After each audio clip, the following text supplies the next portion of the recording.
Survivors of Suicide Loss Day is next week, and a time for healing and support. And here to talk all about it, an event aimed at standing behind those impacted by suicide, is Mary Nell Osborne, Manager of Recovery Services at Peninsula. First of all, thanks a lot for coming in. Thank you. This is something that impacts the community as a whole. It sure does.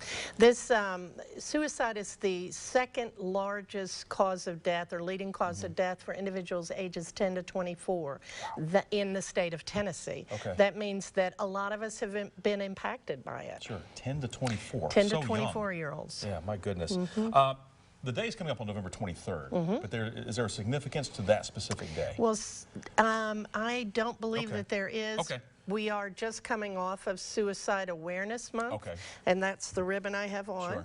Sure. But we are joining efforts. The Tennessee Suicide Prevention Network, Park West and Peninsula have decided that this is the time, the place to recognize and hold out support for these families or individuals who've lost someone to suicide. Okay, so tell us then a little bit about the event. What's going to be going on? Because I know you have a number of speakers. Yeah, we do. Yeah. We have a national speaker coming in from Melbourne, Florida, Jamie Twerkowski, who is the founder of a movement nationally called To Write Love on Her Arms.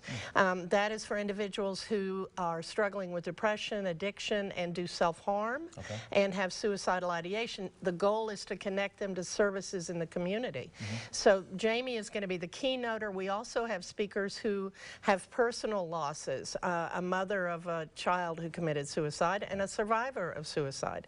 We're going to have a beautiful lunch. We're going to have goodie bags, and we're going to make it a safe place for these individuals and families. Sure, sure. So then, I guess you kind of already alluded to it, but then who is this targeted for? Who should come out to listen to this? This is for anyone who lost someone that they loved. Yeah.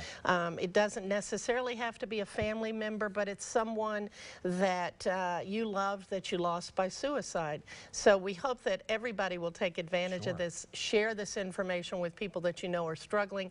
It's like you don't feel, for those folks, they don't feel like they can walk into a grief support group.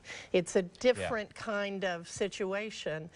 So this is what we're trying to do, is raise awareness, create a space where those people can come and get support. All right, so then where do they need to go? Give us the rundown. They're going to call 374-7275 to register. We do want to know that you're coming. But the event is going to be held at Park West Medical. Oh, okay. It's very easy to find. Yeah, it is. And if you didn't have a chance to jot any of that down, or the times, or whatever, we've got all that information for you, by the way, on our website. So if you'd like to register for the event, you can go there. We made it very easy for you to do. I would encourage you to do it. But again, just go to WATE.com and check the As Seen On section. Again, thank you so much for coming by. Thank you.